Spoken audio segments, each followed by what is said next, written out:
Hello friends, welcome to in Jack of all things. तो दोस्तों, उम्मीद है आप सभी अच्छे होंगे। और आज बड़ा स्पेशल है दोस्तों, पता है क्यों? आज हम आपको ABCD पढ़ाने वाले हैं। मतलब वो बच्चों वाली ABCD। अच्छा, आपने पढ़ी है?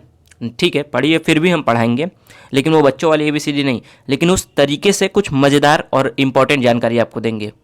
हम आज फंडामेंटल ड्यूटीज़ पढ़ेंगे, ठीक है, मौलिक कर्तव्य पढ़ेंगे हमारे संविधान का। लेकिन उसको हम याद कैसे करेंगे? ABCD के ट्रिक से। समझे दोस्तों? ABCD के ट्रिक से आज हम आपको फंडामेंटल ड्यूटीज़ पढ़ाएंगे दोस्तों। जी हाँ दोस्तों, आप सही समझे। ABCD से फंडामेंटल ड्यूटीज़। आप कहेंगे ये कैसे हो सकता है, तो आइए दिखाते हैं आपको ये कैसे हो सकता है।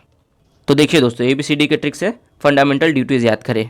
चलिए आइए शुरू करते हैं ये मज़ेदार वीडियो को लाइक ज़रूर कर देना दोस्तों। आज मैं आपसे खुल के कहता हूँ कि आज लाइक करके जाना वीडियो, ठीक है। पहले कुछ इंपॉर्टेंट जानकारी ले लेते हैं कि भाई मौलिक कर्तव्य क्या हैं, कैसे हैं, कहाँ से लिया गया चीज़ें। तो आइए थोड़ा सा समझ लेते हैं पहले। देखिए, मौलिक कर्तव्य क्या है। ये कुछ ऐसी चीज़ें हैं जो कि एक देश के देशवासियों का कर्तव्य होता है, जो संविधान आपको बताता है कि प्रत्येक निवासी का ये कर्तव्य है। तो देखिए कहाँ से लिया गया है, तो ये देखिए रसिया से लिया गया है। सरदार स्वर्ण सिंह समिति के अनुशंसा पर यह संविधान में जोड़ा गया है। उसके बाद 42वां संविधान संशोधन, जिसको मिनी कॉन्स्टिट्यूशन कहते हैं, 1976 वाला अमेंडमेंट, ठीक है। तो 42वां संविधान संशोधन 1976 के तहत इसको जोड़ा गया है उसी अमेंडमेंट में। उसके बाद इसे भारत के संविधान की भाग 4 क के 51 क के तहत रखा गया है, ठीक है। मतलब 4A और 51A आर्टिकल के अंदर रखा गया है। अच्छा, मूल संविधान में देखिए 10 थे, अब 11 हो गए हैं। एक जोड़ा गया था, क्या जो 2002 में 86वां संविधान संशोधन में जोड़ा गया था। कौन सा? 6 से 14 वर्ष के बच्चों के लिए अनिवार्य और निःशुल्क शिक्षा, ये जोड़ा गया था। तो पहले 10 थे, अब 11 हो गए हैं। किस में रखा गया है?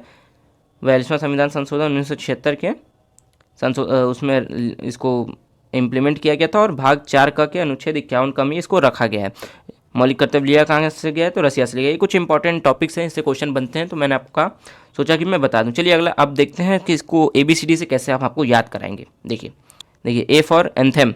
एंथेम मतलब राष्ट्रगान, राष्ट्रध्वज। तो हमारा ये कर्तव्य है, पहला मौलिक कर्तव्य है कि हमें अपने राष्ट्रगान, राष्ट्रध्वज, राष्ट्रगीत आदि का आदर करना चाहिए, उसके आदर्शों का पालन करना चाहिए।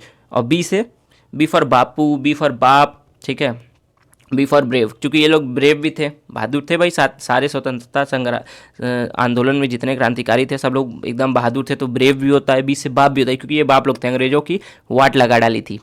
तो बाप भी कह सकते हैं और बी से बापू भी कह सकते हैं, क्योंकि बापू भी हम होते हैं। तो ठीक है, क्या करना है हमें राष्ट्रीय आंदोलनकारी और उनके आदर्शों को हृदय में संजोए रखना है, उनके बातों को ध्यान रखना है और उनका इज्जत सम्मान करना है, ठीक है, उसका पालन करना है। ये बी हो गया। सी फॉर कम्युनिटी, मतलब एकता और अखंडता। हमें तो तीसरा क्या कहता है कि हमें भारत की प्रभुता, एकता और अखंडता की रक्षा करना है और उसे अक्षुण्ण रखें, ये होता है तीसरा।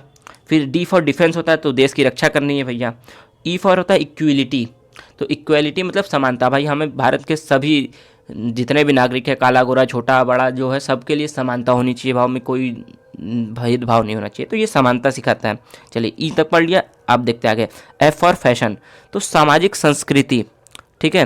तो हम हमारी सामाजिक संस्कृति की गौरवशाली परंपरा का महत्व समझें और उसका परीक्षण करें। ये हमें एफ फॉर फैशन, सामाजिक संस्कृति में ये आता है। अच्छा, जी से ग्रीन मतलब पर्यावरण, तो हमें देश के पर्यावरण की रक्षा करनी है और उसका संवर्धन करना है। उसके बाद एच फॉर ह्यूमैनिटी मतलब मानवतावाद, तो हमें वैज्ञानिक दृष्टिकोण और ज्ञानार्जन की भावना का विकास करना है, ठीक है। मानवतावादी भाई बनना है हमको, ऐसा नहीं कि कोई एकदम अलग और चीज़ें होती है, तो हमें ह्यूमैनिटी को जिंदा रखना है, वो चीज़ है। उसके बाद है आई फॉर इंडिया इनकम, मतलब राष्ट्रीय संपत्ति। क्या है राष्ट्रीय संपत्ति? जो भी राष्ट्रीय धरोहर चीज़ें, उसका हमको रख रखाव, देख ताक, पालन चीज़ें करनी है। भाई हमारे राष्ट्र का चीज़ है, हमारे देश का है, तो उसका वो चीज़ है। जे फॉर जॉइंट, तो सामूहिक गतिविधि। तो कोई भी आंदोलन हो, कोई भी चीज़ें हो जो राष्ट्र के हित में हो, तो उसका हमें संवर्धन करना चाहिए, उसका फुल सपोर्ट करना चाहिए, ठीक है। उसको आगे बढ़ाने का सतत प्रयास करना चाहिए, ये बताता है 10वां, ठीक है। और लास्ट है के फॉर नॉलेज, जो 86वां संविधान संशोधन 2002 के तहत के फॉर नॉलेज, ये 11वां मौलिक कर्तव्य जोड़ा गया। तो देखा दोस्तों, यही था, और हमने आपको कैसे मौलिक कर्तव्य ABCD के ट्रिक से याद करा दिया। यही है हमारे मौलिक कर्तव्य। इंपॉर्टेंट क्वेश्चन है, पूछ लेता है, तो आप बस ABCD से अब आपको याद हो गया है, आप कभी भी किसी को लाइन से बता सकते हैं। तो दोस्तों उम्मीद है वीडियो आपको अच्छी लगी। वीडियो पसंद आई तो लाइक शेयर सब्सक्राइब करें। भाई का चैनल है इंजॉय ऑफ ऑल थिंग्स, सबके साथ शेयर करें ताकि ज़्यादा से ज़्यादा लोगों को ये फनी ट्रिक, मज़ेदार नॉलेज मिल सके। धन्यवाद।